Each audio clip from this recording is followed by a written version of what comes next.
வணக்கம். இன்னைக்கு கார சட்னி வித் குழி பணியாரம் பார்க்கலாம்.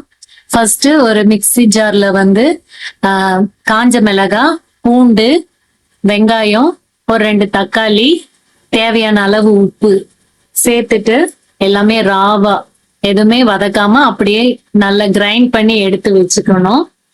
அதுக்கப்புறமா ஒரு கடாயில எண்ணெய் விட்டுட்டு கடுகு, கருவேப்பிலை போட்டு நல்லா தாளிச்சுக்கணும்.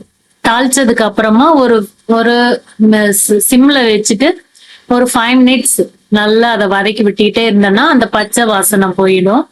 அதுக்கப்புறம் அதை தனியா எடுத்து வச்சுட்டு ஒரு கடாய் வச்சுக்கணும்.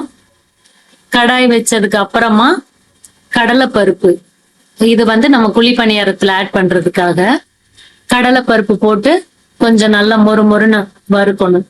இது வதங்கினதுக்கு அப்புறமா வெங்காயம் ஆட் பண்ணணும். இதுல உங்க மாவுக்கு தகுந்த மாதிரி வெங்காயம் ஆட் பண்ணிட்டு 2 பச்சை மிளகாய், காரத்துக்கு பச்சை மிளகாய் சேர்த்துக்கலாம். உங்களுக்கு காரம் எவ்வளவு வேணுமோ அவ்வளவு சேர்த்து வதக்கி எடுத்துட்டு அதை மாவுல ஆட் பண்ணிடணும். மாவுல அதை நல்லா கலந்து விட்டதுக்கு அப்புறமா அழகா ஒரு குழி பணியார கல்லு வச்சுட்டு அதுல நெய் இல்ல எண்ணெய் எது வேணாலும் உங்களுக்கு வேணுங்கிறத ஊத்திட்டு மாவை கொஞ்சம் கொஞ்சமா ஊத்தி அழகா திருப்பி எடுத்தோம்னா சூப்பரான கார சட்னி வித் குழி பணியாரம் ரெடி.